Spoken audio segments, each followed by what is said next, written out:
The man who left a business consultant fearing for his life after attacking him with a machete on a packed tube train has been jailed for life.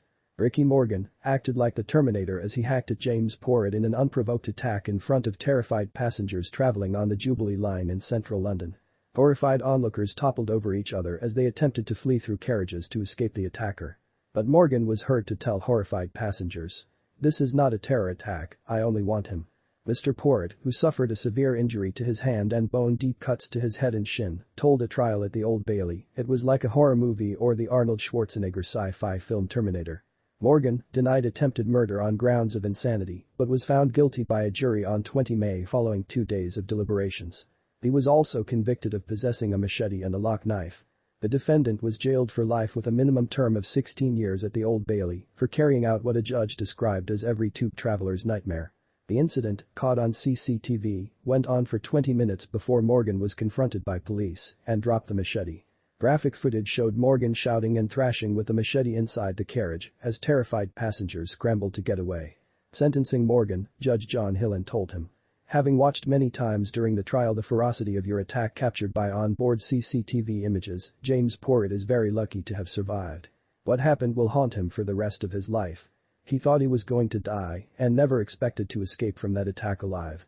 Many if not most of the people in the carriage, fearing you were about to slash people indiscriminately and at least some of them fearing it was a terrorist attack, got up and started screaming and frantically trying to get away. It was a wonder that no one else suffered injury. I think it is not too sensationalist or overdramatic to say this was every traveler's nightmare." On the evening of 9 July 2021, Mr. Porritt, a self-employed businessman, had visited a gym and was on his way to meet his girlfriend and her father in West London. He got on a northbound train at Westminster before Morgan produced a machete and a lock knife from his rucksack near Green Park. In a video interview played in court, Mr. Porritt described minding his own business and being in a bubble as he sat in the carriage. He was looking at his phone and feeling nervous about the family meeting when he heard a scream. The next thing he knew, the defendant was hitting him over the head, the court was told. He put his hand up to protect himself during the onslaught, the jury heard. Describing the attack, he said, "I was pleading, please stop, please stop. I was in shock, it was like a horror movie. I genuinely thought he was going to kill me." Mr. Porritt said he did not feel anything but saw the blood as Morgan smashed an object over his head. He was like a machine. "It was like that movie Terminator," he said. He was emotionless. He did not seem to have any kind of compassion. But it seemed very focused and relentless, and he was just hellbent on doing what he was doing. He was like on a mission. He kept hitting my shin, and I genuinely thought I was going to die. I've got nothing left now. I don't know how I escaped. I was scared I was going to lose my little finger, and I held it together." Morgan pursued him and lunged a huge blade through the window of the connecting carriage door, Mr. Porritt said. Pointing with the knife through the door, Morgan said, "I don't want anyone else, I just want him," the court heard. Mr. Porritt described the machete as like something out of Arabian Nights. He managed to get away and through a carriage door while holding the severed parts of his hand together. People were screaming, but they could not hold Morgan off, and Mr. Porritt added, "It was just terrifying." According to witnesses, passengers got up and screamed when the attacker started waving the knife around. Many tried to run away, but in the panic ended up piled on the floor, the court heard. One witness said the attacker let out an unholy scream as he hit out with the machete.